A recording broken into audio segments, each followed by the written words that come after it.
अस्सलाम वालेकुम welcome to Naeem's virtual academy this is Dilshad Murtaza lecture number 22 आहे अॼु असांजो लेक्चर नंबर 22 में असां पढ़ण वारा आहियूं फिज़िकल क्वांटिटीज़ खे। हाणे फिज़िकल क्वांटिटीज़ पाण छा खे चवंदा पिया हुनखे त जेके फिज़िकल क्वांटिटीज़ हूंदियूं आहिनि उहे उन्हनि क्वांटिटीज़ खे चयो वेंदो आहे जेके माप करे सघजनि, जंहिंजी मेजरमेंट करे सघिजे। हाणे मेजरमेंट कहिड़ी कहिड़ी शइ जी करे सघिजे थी। हाणे जीअं ॾिसो पाण वठंदा पिया हूंदव अटो वग़ैरह या चांवर या खंड वग़ैरह वठंदा पिया हूंदा त उनखे पाण तोरींदा पिया हूंदव किलोग्राम्स में।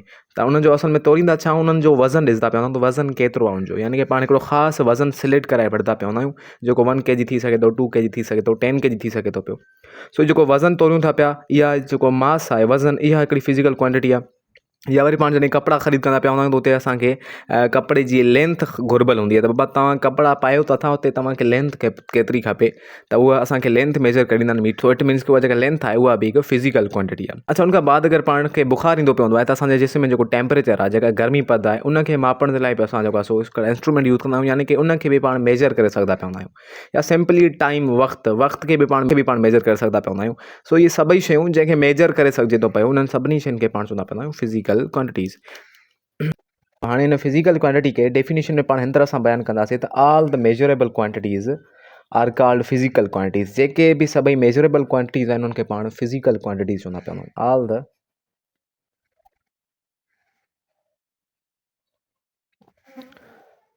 सो असां हिते लिखी छॾियो आहे त ऑल द मेजरेबल, यानी कि हर उहा शइ जंहिंखे पाण मेजर करे सघूं, जंहिंखे पाण मापे सघूं, उहा हिकु फिज़िकल क्वांटिटी हूंदी आहे। जेका बि शइ मापे सघे थी पई उनखे पाण चवंदा पिया आहियूं physical quantity. I hope it's clear now. हाणे मेजरमेंट खे अगरि पाण ॾिसूं त मेजरमेंट यानी कि जेको लफ़्ज़ यूज़ कंदा मेजर या मेजरमेंट आहे छा पाण मेजरमेंट असल में चवंदा छा कयूं? हा, पाण चवंदा सिंधी में माप खे आहियूं त माप हूंदी छा आहे? सो माप दरअसल हिकु अहिड़ी शइ आहे, हिकिड़ो अहिड़ो प्रोसेस आहे जंहिंमें पाण हिकिड़ी अननोन शइ खे कंहिं नोन शइ सां भेंट कराईंदा पिया हूंदा आहियूं। सिंपली असां जॾहिं का शइ ख़रीद करणु वेंदा आहियूं त उनखे पाण वठंदा पिया हूंदा आहियूं कुझु लफ़्ज़ चई करे, लाइक अगरि अटो वठंदा वञूं त बाबा 1 kg असांखे अटो ॾियो। त हाणे जेको 1 kg आहे उहो ट्रम छा आहे? उहो 1 kg जेको ट्रम यूज़ थिए थो पियो उन अमाउंट जे लाइ जेका असांखे घुरिजे थी पई अटे जी। हाणे अटो असांखे खपे अटो, बट हू जेको दुकानदार हूंदो न उहो अटे खे कंहिं कांटे में, सिंपली हाणे त डिजिटल कांटा आहिनि पर तंहिं दौर में इन कांटे जे लाइ जेको आहे सो हिकिड़ो वटि यूज़ कयो वेंदो जेको 1 kg जो थींदो पियो हुयो। हाणे हिन 1 kg जे वट में जेतिरो वज़न आहे असांखे एतिरो घुरिबल आहे। हाणे उहा हिकिड़ी क्वांटिटी आहे 1 kg वट में जेका असांखे घुरिबल आहे, बट उनखे पाण कंपेयर कराए अटो खणूं था पिया। त हाणे जेको कंपेयर कयूं था उन वट जे वज़न खे उन अटे सां जेको असांखे घुरिबल आहे, त इन प्रोसेस खे पाण मेजरमेंट चवंदा पिया हूंदा आहियूं। सो हिते पाण डिफाइन करे छॾूं था पिया इनखे। सो असां हिते डिफाइन करे छॾियो आहे त the process of comparing an unknown quantity with a non standard quantity. Simply त पाण कंहिं अननोन क्वांटिटी यानी कि जेका असांखे घुरिबल आहे क्वांटिटी उनखे पाण कंपेयर कंदा पिया हुजूं कि अहिड़ी क्वांटिटी सां जेका नॉन क्वांटिटी आहे, जंहिंजी असांखे ख़बर आहे। सिंपली कीअं त जॾहिं पाण कपिड़ा वठणु वेंदा आहियूं त हिकिड़े मीटर जेको हूंदो आहे उहो हिकिड़ो नॉन क्वांटिटी आहे, जंहिंजी मदद सां असां अननोन क्वांटिटी यानी कि कपिड़े खे मापे करे पोइ वरी वठंदा पिया हूंदा आहियूं। या पाण अगरि खंड वग़ैरह वठण था वञूं कंहिं दुकान वटि त खंड असांखे 1 kg अगरि घुरिबल आहे त उन वटि हिकिड़ो नॉन स्टैंडर्ड यूनिट हूंदो आहे 1 kg जे लाइ, जेको जंहिंसां असांखे उन अमाउंट खे उन क्वांटिटी खे कंपेयर कराए यानी कि खंड खे कंपेयर कराए असांखे ॾींदो पियो हूंदो आहे। सिंपली असां वठण था वञूं को खीर वग़ैरह त पोइ खीर जे लाइ उन्हनि वटि हिकिड़ो मापो हूंदो आहे, या सिंपली घरनि में लोटा हूंदा आहिनि हिकिड़ा 1 kg जी अमाउंट वारा। हाणे उहे लोटा जेके हूंदा आहिनि उहे यूज़ कंदा पिया हूंदा आहिनि 1 kg मिल्क खे जेको आहे सो मापण जे लाइ। सो इहे सभई नॉन क्वांटिटीज़ आहिनि जंहिंजी मदद सां पाण अननोन क्वांटिटी जेको आहे सो मापींदा पिया हूंदा आहियूं। इन प्रोसेस खे पाण मेजरमेंट चवंदा पिया हूंदा आहियूं। आई होप कि इट्स क्लियर नाउ। बाक़ी फिज़िकल क्वांटिटीज़ कहिड़ियूं हूंदियूं आहिनि इनखे पाण सिंपली हिते लिखी छॾींदा पिया त मास जेका हूंदो आहे, मास वज़न, इहो हिकिड़ो फिज़िकल क्वांटिटी हूंदी आहे। उन खां बाद कंहिं गाॾी जी पाण स्पीड मालूम करे सघंदा पिया हूंदा, त इहा बि हिकिड़ी फिज़िकल क्वांटिटी आहे। उनखां बाद जिस्म जो पाण टेम्परेचर या एनवायरनमेंट जो टेम्परेचर मालूम कंदा पिया हूंदा, त इहा बि हिकिड़ी फिज़िकल क्वांटिटी आहे। या उनखां अलावा अगरि पाण ॾिसूं वक़्तु मापींदा आहियूं that is also a physical quantity. कंहिं शइ में डेंसिटी मापींदा आहियूं that is also a physical quantity. Density छा हूंदी आहे? वो मास पर यूनिट वॉल्यूम, इनखे पाण अॻु में पढ़ी आया आहियूं। अच्छा, उनखां बाद लेंथ पाण मापींदा आहियूं कपिड़ा ख़रीद करण लाइ या कंहिं शहर जी डिस्टेंस मालूम करण लाइ, इहे सभई लेंथ हूंदियूं आहिनि। सो इहे सभई length, density, time, temperature, speed, mass, इहे सभई फिज़िकल क्वांटिटीज़ आहिनि। सो सिर्फ़ु ही न आहिनि, जहिड़ियूं काफ़ी सारियूं ॿियूं बि फिज़िकल क्वांटिटीज़ आहिनि जंहिंखे असीं मेजर करे सघूं था पिया, मापे सघूं था पिया। आई होप कि तव्हांजो कॉन्सेप्ट क्लियर थी चुको हूंदो त फिज़िकल क्वांटिटी पाण छा खे चवंदा पिया हूंदा आहियूं। अच्छा, सो फिज़िकल क्वांटिटी खे पाण मज़ीद सम्झण जे लाइ इनखे डिस्कस कयूं था गहराई में, त फिज़िकल क्वांटिटी जेका हूंदी आहे उन खे वरी ॿिनि मेन हिसनि में विरायो वियो आहे। हिकिड़ियूं फिज़िकल क्वांटिटीज़ जेके हूंदियूं आहिनि उनखे पाण फंडामेंटल फिज़िकल क्वांटिटी चवंदा आहियूं। ठीकु आहे। जेको सेकंड टाइप थींदो पवंदो उनखे पाण चवंदा पवंदा आहियूं ड्राइव्ड फिज़िकल क्वांटिटीज़। ड्राइव्ड हाणे फिज़िकल क्वांटिटीज़ खे मज़ीद ॿिनि हिसनि में विरायो वियो आहे, हिकु फंडामेंटल फिज़िकल क्वांटिटी ऐं ॿी ड्राइव्ड फिज़िकल क्वांटिटी। हाणे फंडामेंटल फिज़िकल क्वांटिटी पाण छा खे चवंदा पवंदा आहियूं त फंडामेंटल फिज़िकल क्वांटिटी अहिड़ी क्वांटिटी खे चवंदा पवंदा आहियूं जंहिंखे मेजर करण लाइ या जंहिंखे सम्झण जे लाइ असांखे कंहिं ॿी फिज़िकल क्वांटिटी जी हेल्प न वठणी पवंदी हुजे। हाणे फॉर एग्ज़ाम्पल मास आहे असां वटि, मास खे मेजर कंदा पवंदा आहियूं, मास खे मेजर कंदा पवंदा आहियूं केजीज़ में। त हाणे मास खे मेजर करण लाइ असांखे कंहिं ॿी फिज़िकल क्वांटिटी यानी कि speed, temperature, time, density, length वग़ैरह इन्हनि जी ज़रूरत नथी पए। मीन्स भाई सिंपली अगरि पाण स्पीड खे ॾिसूं त स्पीड खे मेजर करण लाइ असांखे डिस्टेंस पर यूनिट टाइम जेको आहे सो ॾिसणो पवंदो आहे। त डिस्टेंस केतिरी आहे, टाइम केतिरो आहे, मीन्स ॿ डिफरेंट फिज़िकल क्वांटिटीज़ आहिनि, यानी कि डिस्टेंस लेंथ वारी या फिज़िकल क्वांटिटी आहे, टाइम वारी टाइम जी फिज़िकल क्वांटिटी आहे। मीन्स ॿ फिज़िकल क्वांटिटीज़ डिफरेंट मिलंदियूं पवंदियूं आहिनि, पोइ वरी इनखे पाण मेजर कंदा पवंदा आहियूं। सो जेको फंडामेंटल फिज़िकल क्वांटिटी आहे उन में अहिड़ो को प्रोसेस न थींदो पवंदो। मीन्स के मास आहे त सिर्फ़ु मास मेजर कंदा पवंदासीं, इनमें का ॿी फिज़िकल क्वांटिटी इंटरफेयर न कंदी पवंदी। ऐं जेको आहे सो अगरि टेम्परेचर खे ॾिसूं, टेम्परेचर बि हिकिड़ी जेको आहे सो फंडामेंटल फिज़िकल क्वांटिटी आहे, इनखे पाण मेजर कंदा आहियूं केल्विन में। इनखे बि मापण जे लाइ असांखे कंहिं ॿी फिज़िकल क्वांटिटी जी हेल्प वठणी नाहे पवंदी। बाक़ी ड्राइव्ड फिज़िकल क्वांटिटीज़ उहे हूंदियूं आहिनि जेके कंहिं ॿियनि फंडामेंटल फिज़िकल क्वांटिटीज़ ते डिपेंड कंदी पयूं। मीन्स उन्हनि खे सम्झण जे लाइ, उनखे मेजर करण लाइ, ड्राइव्ड फिज़िकल क्वांटिटीज़ खे मेजर करण लाइ असांखे कुझु ॿियनि फंडामेंटल फिज़िकल क्वांटिटीज़ जी हेल्प वठणी पवंदी। फॉर एग्ज़ाम्पल पाण हिते डेंसिटी खईंसीं त डेंसिटी खे मापण लाइ पाण मास ऐं वॉल्यूम जी नीड पवंदी हूंदी आहे। सो मास हिकु अलहदा फंडामेंटल क्वांटिटी आहे ऐं वॉल्यूम में जेको लेंथ हूंदी आहे उहा हिकु अलहदा फंडामेंटल क्वांटिटी आहे। ऐं स्पीड खे ॾिसूं त डिस्टेंस अपॉन टाइम, त डिस्टेंस हिकु अलहदा लेंथ वारी फिज़िकल क्वांटिटी आहे, टाइम वरी टाइम जी फिज़िकल क्वांटिटी आहे। मीन्स ॿ डिफरेंट फिज़िकल क्वांटिटीज़ मिलनि पियूं, त पोइ वञी करे पाण डिफाइन करे सघूं पिया स्पीड खे। सो स्पीड ऐं उनखां बाद डेंसिटी, इहे जेके क्वांटिटीज़ आहिनि इहे ड्राइव्ड फिज़िकल क्वांटिटीज़ में ईंदियूं पवंदियूं। हिते पाण इनखे डेफिनेशन में लिखी छॾूं था पिया। अच्छा, असां फंडामेंटल फिज़िकल क्वांटिटीज़ खे त डिफाइन करे छॾियो आहे। इन फिज़िकल फंडामेंटल क्वांटिटीज़ खे असां बेस क्वांटिटीज़ बि चवंदा पवंदा आहियूं, बेस क्वांटिटीज़। अच्छा जी फर्स्ट लाइन असां लिखी आहे त दे आर बेसिक क्वांटिटीज़। इहे बेसिक क्वांटिटीज़ थींदियूं पियूं। हाणे बेसिस क्वांटिटीज़ असल में इहे बेस हूंदियूं आहिनि ॿियनि क्वांटिटीज़ जो, यानी कि ॿियूं काफ़ी सारियूं क्वांटिटीज़ जेके पाण अॻिते पढ़ण वारा आहियूं उहे इन्हनि मां ठहंदियूं पियूं आहिनि। यानी कि इहे क्वांटिटीज़ ॿियनि क्वांटिटीज़ जे लाइ हिकिड़ो फाउंडेशन बणाईंदियूं पियूं आहिनि, हिकिड़ो बेस बणाईंदियूं पियूं आहिनि, जंहिं बुनियाद ते वरी उहे क्वांटिटीज़ ठहंदियूं पियूं हूंदियूं आहिनि। अच्छा, सेकंड असां लिखियो आहे त they are defined independently of other quantities.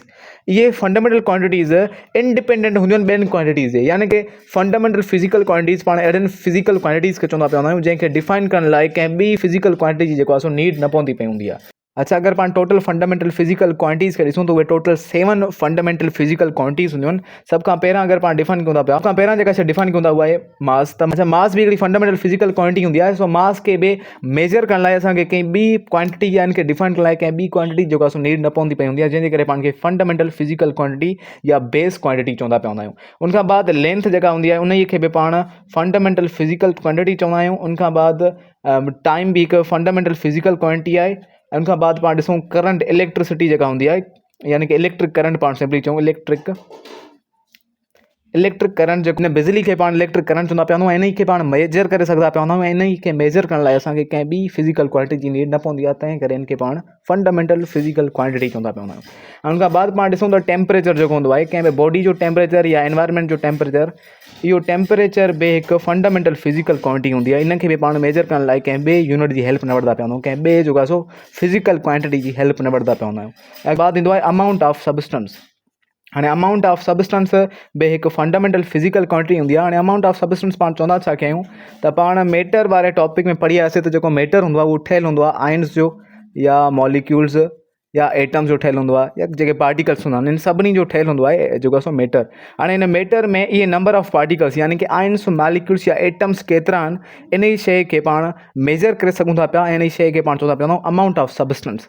So in amount of substance यानी कि कंहिं बि सबस्टेंस में, कंहिं बि मैटर में जेका पार्टिकल जी क्वांटिटी आहे, जेका तादाद आहे पार्टिकल्स जी, उनखे पाण मेजर करे सघूं था पिया। त इट मीन्स कि उहा हिकु फिज़िकल क्वांटिटी आहे ऐं उहा हिकु फंडामेंटल फिज़िकल क्वांटिटी आहे। सो अमाउंट ऑफ सबस्टेंस खे बि पाण फंडामेंटल फिज़िकल क्वांटिटी में लिखंदा पिया हूंदा आहियूं। ऐं एट लास्ट पाण ॾिसूं त ल्यूमिनस इंटेंसिटी, यानी कि कोई जेको सोर्स आहे जंहिंमां लाइट अचे थी पई, त उन लाइट खे बि पाण मेजर करे सघूं था पिया। त कोई बि सोर्स जेको लाइट जो आहे उहो केतिरी लाइट इमिट कराए थो पियो। सो उन लाइट जी इमिशन यानी कि लाइट जी इंटेंसिटी खे बि पाण मालूम करे सघूं था पिया, मेजर करे सघूं था पिया। ऐं उहा हिकु फंडामेंटल फिज़िकल क्वांटिटी थींदी पवंदी आहे, फंडामेंटल फिज़िकल क्वांटिटी। अच्छा, so fundamental physical quantities total 7 आहिनि: mass, length, time, electric current, temperature, amount of substance ऐं ल्यूमिनस इंटेंसिटी। इन जा डिफरेंट यूनिट्स आहिनि जेके नेक्स्ट टॉपिक में पाण पढ़ण वारा आहियूं। सो ये सभई फंडामेंटल फिजिकल क्वांटिटीज़ हूंदियूं आहिनि। ऐं आख़िरी वारी पॉइंट पाण लिखूं था पिया त दीज़ आर द, अच्छा आखिरी में असां लिखियो आहे त these fundamental quantities are the building blocks of the other physical quantities. ये सभई जेके फिजिकल क्वांटिटीज़ असां लिखियूं आहिनि टोटल 7, इहे सभई फिजिकल क्वांटिटीज़ ॿियनि क्वांटिटीज़ खे, यानी कि ॿियनि फिजिकल क्वांटिटीज़ जा बिल्डिंग ब्लॉक्स हूंदा आहिनि। यानी कि जेके ॿियूं फिजिकल क्वांटिटीज़ असां पढ़ंदासीं हाणे हींअर, जंहिंखे पाण ड्राइव्ड फिजिकल क्वांटिटीज़ चवंदा पिया आहियूं, उहे सभई हिननि मां ठहियल हूंदियूं आहिनि। यानी कि उन्हनि जो जेको बिल्डिंग ब्लॉक्स हूंदा आहिनि उहे ही 7 हूंदा आहिनि। इन्हनि खे ई जेको सो मैथमेटिकली इस्तेमालु करे ठहंदियूं पयूं हूंदियूं आहिनि। बाद असां डिफाइन कयो आहे ड्राइव्ड फिजिकल क्वांटिटीज़ खे, त जेके ड्राइव्ड फिजिकल क्वांटिटीज़ थींदियूं पयूं आहिनि उहे फंडामेंटल फिजिकल क्वांटिटीज़ खां बिल्कुलु उबतर थींदियूं पयूं आहिनि। हाणे फंडामेंटल फिजिकल क्वांटिटीज़ में पाण पढ़ी वियासीं त जेके फंडामेंटल फिजिकल क्वांटिटीज़ या बेस क्वांटिटीज़ हुयूं उहे इंडिपेंडेंट हूंदियूं आहिनि कंहिं ॿी फिजिकल क्वांटिटी ते।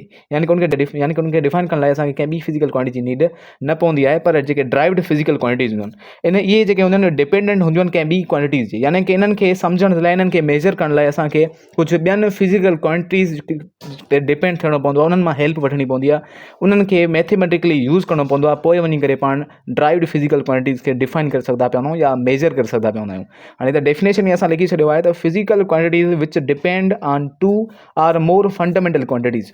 ड्राइव्ड फिजिकल क्वांटिटीज़ अहिड़ियूं क्वांटिटीज़ हूंदियूं आहिनि, अहिड़ियूं फिजिकल क्वांटिटीज़ हूंदियूं आहिनि जंहिंखे डिफाइन करण लाइ, जंहिंखे सम्झण जे लाइ या मेजर करण लाइ असांखे 2 या ॿिनि खां वधीक फंडामेंटल क्वांटिटीज़ जी नीड पवंदी पई हूंदी आहे। हाणे फॉर एग्ज़ाम्पल सिंपली पाण खणूं था हिकिड़ो एग्ज़ाम्पल स्पीड जो न, त जेका स्पीड हूंदी आहे इहा हिकु ड्राइव्ड फिजिकल क्वांटिटी ईंदी आहे। या छा जे लाइ ड्राइव्ड फिजिकल क्वांटिटी चवंदा पिया आहियूं, छो जो पाण स्पीड खे डिफाइन करण लाइ ॿिनि फिजिकल क्वांटिटीज़ जी हेल्प वठंदा पिया आहियूं। हिकिड़ी पाण हेल्प वठंदा पिया आहियूं डिस्टेंस यानी कि लेंथ जी, ऐं ॿी पाण हेल्प वठंदा पिया हूंदा आहियूं टाइम जी। यानी कि टाइम बि हिकिड़ी फंडामेंटल फिजिकल क्वांटिटी आहे। सो ही ॿिनि फिजिकल क्वांटिटीज़ यानी कि लेंथ ऐं टाइम खे जॾहिं पाण मैथमेटिकली यूज़ कंदा पिया हूंदा आहियूं त पोइ वञी करे पाण खे ख़बर पवंदी आहे स्पीड जी। यानी कि स्पीड हिकु डिपेंडेंट क्वांटिटी आहे लेंथ ऐं टाइम ते, इन जे करे इनखे पाण ड्राइव्ड फिजिकल क्वांटिटी खे चवंदा पिया हूंदा आहियूं। उन खां बाद अगरि पाण ॾिसूं त फोर्स जेको आहे, जंहिंखे पाण ज़ोर चवंदा पिया हूंदा आहियूं। हाणे फोर्स खे डिफाइन करण लाइ असांखे वरी बि ॿिनि शयुनि जी ज़रूरत पवंदी आहे। हिकु त हूंदो आहे मास ऐं ॿियो एक्सलरेशन जी।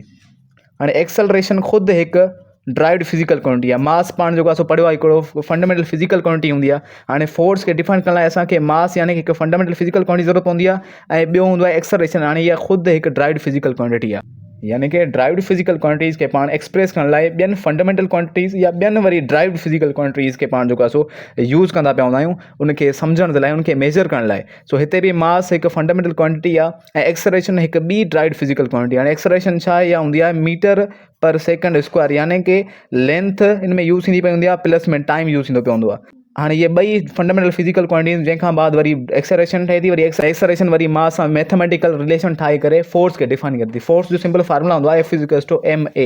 हाणे एम जेको हूंदो आहे मास हूंदो आहे, ए एक्सलरेशन। हाणे इहे ॿई क्वांटिटीज़ जेके हूंदियूं आहिनि उहे जॾहिं मैथमेटिकली मिलंदियूं पई हूंदियूं आहिनि, पोइ वञी करे फोर्स खे डिफाइन करे सघंदियूं पई हूंदियूं आहिनि। इट मीन्स कि फोर्स बि हिकु ड्राइव्ड फिजिकल क्वांटिटी आहे। उनखां बाद अगरि पाण ॾिसूं था पिया वॉल्यूम खे, त वॉल्यूम बि हिकु ड्राइव्ड फिजिकल क्वांटिटी आहे। ऐं पाण डेंसिटी खे ॾिसूं त डेंसिटी बि हिकु ड्राइव्ड फिजिकल क्वांटिटी आहे। अच्छा, उनखां बाद वर्क या पावर या काफ़ी सारियूं ॿियूं अहिड़ियूं क्वांटिटीज़ आहिनि जेके डिपेंड कंदियूं पयूं आहिनि ॿियनि फिजिकल क्वांटिटीज़ ते डिफाइन थियण जे लाइ, त उन्हनि सभिनी खे पाण ड्राइव्ड फिजिकल क्वांटिटीज़ चवंदा पिया हूंदा आहियूं। आई होप कि हीउ टॉपिक तव्हांजो सुठे तरह सां कवर थी चुको हूंदो, जंहिंमें पाण फिजिकल क्वांटिटीज़ खे सम्झासीं, उनखां बाद जा 2 टाइप्स फंडामेंटल फिजिकल क्वांटिटी ऐं ड्राइव्ड फिजिकल क्वांटिटी सम्झासीं। So this all for today. सुभाणे पाण पढ़ंदासीं इन्हनि जे यूनिट्स खे।